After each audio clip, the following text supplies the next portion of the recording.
Yeah, if my calendar and my laptop and my phone and my mind serve me correctly, it's now 2025. That's crazy. Isn't that sounds kind of insane. So yeah, I guess it's time to do a little roundabout around life and the times. Yeah, so it's a new year, meaning that it's time for some resolutions, I guess. But I feel like I've generally recently been just making resolutions, not really specifically for the new year, just like whenever I feel like there's something I want to be resolute about. So yeah, I guess those could also double as my New Year's resolutions. And the first one is going to be that I'm gonna do more reading this year. Recently, I've been getting into poetry, which is kind of crazy, but there's a bit of a backstory on that. And I've also been trying to read more books. I've been trying to read some plays because I kind of like I like plays. I like writing or telling stories, I guess. I feel like that's kind of why I have this channel too. And I feel like plays, like, they also have this visual component to them that just regular books don't. Like, plays are written to be translated into a visual medium, whereas books just aren't really. So yeah, I don't really have a goal, like a quantifiable goal for this, because I've just been like really hesitant about this. But I guess if I had to come up with something on the spot, I want to read maybe 25 books this year. I think that's a really achievable goal. Sounds pretty believable. That's like one book every... Okay, now that I think of it, that's not super believable. That's like one book every 2.5 weeks. So maybe, you know what? I think I'm gonna say 15 books this year. That sounds like something I could do, right? It's kind of off topic, but I feel like generally the goals I've been setting have been like applying to school years. And then during the summer, I've just like totally taken a break from everything. Like just not caring about goals, like my regular school year goals and stuff like that. And then just letting myself go a little bit, and then just trying to get myself to like focus and stuff again back when the school year starts. But apparently maybe I should be setting goals for the summer and stuff too. Yeah. All right, next. I do want to exercise a little more. That's something I think I've been missing a little bit since I quit my track team in October. It was really bad because I quit track already last January, but then I dropped cross country again this October because I was taking like 4 AP classes and doing debate and track and taking the SAT. And I think the couple of weeks leading up to my quitting, I was also writing for the Scholastic competition, and it was just too much stuff and I couldn't handle it, so just dropped. And I was doing some clubs on the side, but I kind of wanted to keep those. And I also like debate, but track was just not really necessary because I'm just a bad runner. So yeah, track had to go. But I do want the exercise to sort of remain. So I think I want to go either running or to the gym at least 3 times a week. I think that's like pretty easy because I already have PE twice a week. And then I just need to add like one other day during the week where I go running or something. That's not that hard, right? Yeah. And then there's also procrastination. That's probably been a big problem of mine this year, but I've been like blocking YouTube on my laptop and stuff, and I've been trying to go a little more analog, like taking notes as like pretty much all my notes by hand. And I switched from an Apple Watch, which I don't really need anymore because I don't run anymore, to an analog watch. That decision was partially because I saw Interstellar in theaters a couple of weeks ago. And it's like, okay, since we're talking about life in the times, I think I have to mention Interstellar. Interstellar, like now after seeing it in IMAX, it was like seeing it for the first time again. And I'm so glad I did see it in theaters. I ended up seeing it twice just because I loved it so much. And it's the reason why I got one Carhartt jacket and then another just Detroit jacket. I think I'm gonna end up selling the Carhartt one though, just because I don't know, I feel like I'm just not cool enough to wear one. But the watch I'm keeping, I got an analog watch. It's nothing really fancy. It's just a Timex Expedition 38 millimeter watch, I think. Yeah, that's just basically what it said. I got it pretty cheap. It was only like $30, I think, 25, $30, which was pretty great. I think that's a pretty good deal. And I like how it looks. So yeah, that's great. And Interstellar, I mean, okay, this is like just a complete side tangent, but I love that movie so much. It's like it single-handedly like re-inspired my want to do something with movies. Like, I don't know, write them or direct them or probably not act in them, but something to do with them. It's so like like the story, the creativity, the acting, the music, like the way it all blended together. It was so beautiful. It was like genuinely, like, I've never cried in a theater or to any movie, but I came pretty close both times I saw Interstellar. Like, there were tears in my eyes at points, which is, I sort of expected to cry, but I didn't, which I guess was also fine. But the fact that like I still did tear up at the movie, I feel like says something, because I don't think a lot of movies have managed to do that to me. Interstellar, I mean, it feels like at times like a movie like where a robot sort of has to explain to other robots, like, I mean, it's directed by like a robot who has to explain to other robots like what love is and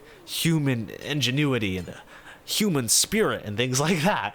But it does it in like a really creative and charming way, and it's like emotionally moving too, and it does have this like human touch to it, but it feels like this almost like ostracized person who's just separate. Like, he's been like, Christopher Nolan's been able to take a step out of his humanity in order to make this movie, but he does it in a way that really highlights the humanity in people and the humanity of people, if that makes sense. Like, you know what I mean? I don't know if you know what I mean. I feel like not enough people have seen this movie, which is kind of disappointing, because I saw it with my friend last Sunday, or 3 Sundays ago, I don't know, last Sunday actually, I think. And I thought that was amazing, and it was something like it was something about seeing it with like 100 or so other people in that theater too. It's like how watching a sport at a stadium is different. Like, there was this woman sitting behind me. She was probably seeing it for the first time, like during, you know, I'm not gonna spoil the movie, but during, like, you know, there were scenes where she was like, oh my god, and things like that. And she, like, you could hear the gasps and things like that, and the person sitting next to me, they kept on crying during the movie, and that just, like, you know, that made it so much more emotional to see it actually impact just these random people. My friend that I saw it with didn't like the movie very much, though. Well, I guess he did, but he just didn't seem as moved as I was, which is fine, I guess. Yeah.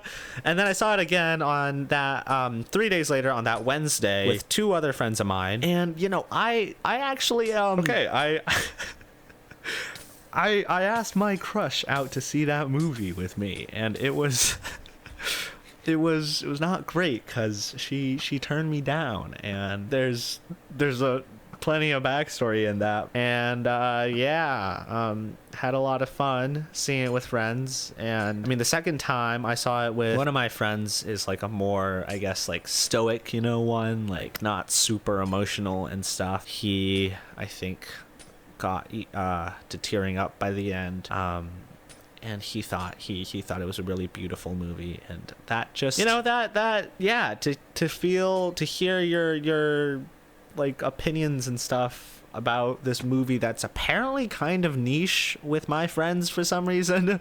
It was nice, you know, to hear my thoughts reflected. Yeah, it was nice. Anyway, that was a really long side tangent about Interstellar.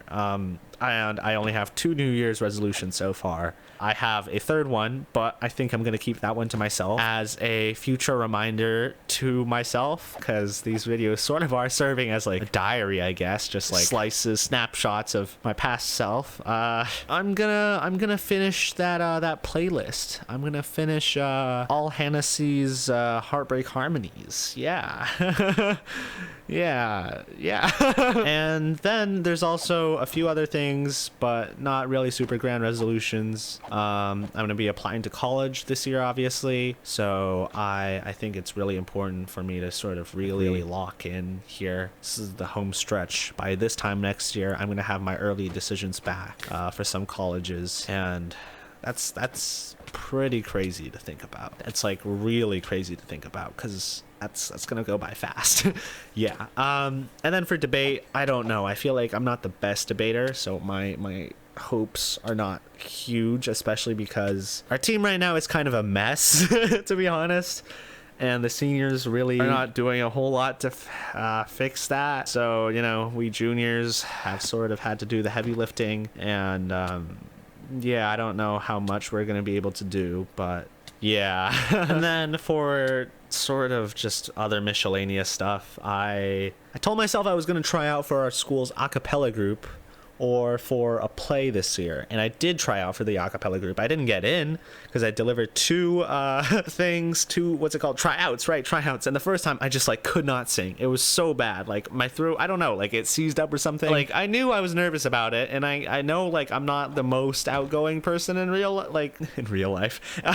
Yeah, but in real life, but it was bad because like I just couldn't sing. Like my muscles contracted and I just couldn't sing. And then I tried to sing and then I couldn't, and that just made me more like embarrassed to be there in front of them. And that just make it harder for me to sing, you know? And it was so bad because like for a long time I sort of had to like hype myself up to try out because I felt like I had this like imposter syndrome with being in regular chorus, and I felt like if I wasn't good enough to be in the a cappella group, then I probably shouldn't be in regular chorus because I felt like the bar for the a cappella group wasn't that high, you know. Sorry, just got a drink of water. Yeah. And I feel like if I like wasn't able to make it in, then like who am I? You know what I mean? I'm so like undeserving. I guess like the past almost pretty much a year at this point, 9 months, 11 months, I don't know, 10 months. I've been really conscious of my imperfections and stuff, my failings as a person, and that's sort of bothered me. Yeah. And I feel like that's also something I'm gonna get over eventually. I probably have to, if nothing else, just like with time and being more mature and stuff. But it's also been because, you know, I've been fawning over one girl. It's frankly like she's probably been traumatized by how bad it's been, like how abysmally desperate I've been. I don't even know how I'm gonna be able to like see her in real life at debate or things like that, but I don't know. Yeah, I invited her to see that movie anyway. Yeah, I guess that's just been at the core of my world for a little bit, so everything I sort of talk about keeps on going back to her, which is mildly infuriating. Yeah. Anyway, also this year I'm going to be turning 17. That's cool. That's awesome. Not really, I guess, because, you know, I'm one step away from childhood. Or adulthood, I guess, one step away from leaving childhood. And I mean, I guess, like, I could get, like, what, like a driver's permit or something here now? But I don't think I'm even going to need that. Like, our family doesn't even have a car. We live in New York. There's not really much of a point in getting a car here. There's no place to park it either, really. So I don't think it'd really matter if I had a driver's permit. I don't think I can get my actual license until I turn 18, though, just like a learner's permit. So that wouldn't even be too big of a deal, really. Yeah. I guess, like, my biggest thing right now is that I feel like I've been just going through the motions for a really long time. Like, there's been no big thing for me to work away at, to chip away at, or big thing to look forward to, really, for quite a while now. And I guess my YouTube channel used to sort of be that thing, but then I just, like, fell out of love with YouTube. And I just don't have anything now. Yeah. Which is not great, because I feel like everybody sort of needs something like that to keep them, like, going, you know, something to look forward to. And I guess I'll get that eventually, but, you know, don't have that right now, so I guess I'll just have to trud on for now. Also happening in 2025 is, I guess, I don't know, the inauguration. That's only in 19 days. That's kind of crazy to think about. I feel like Trump just disappeared for a long time, and now he's back, you know, just... It felt kind of sudden too. Like the whole election thing felt really fast. I'm not gonna get into politics, but yeah, that's pretty much all I'm gonna say about the election. And yeah, well, I guess that's pretty much all I had to say about life in the times. Get it? Like my watch, the times. I don't really know what I'm saying. Yeah, you know, have a nice new year. It's currently January 1st as I'm recording this, so happy New Year, everybody. Yeah, and Merry New Year. I guess Christmas is long past by now. Yeah, enjoy January and maybe February, and judging from my upload schedule, probably another 3-4 months until I see you guys. I'm kidding. I'll try to upload again soon. But yeah, have fun, and I'll see you later. Goodbye.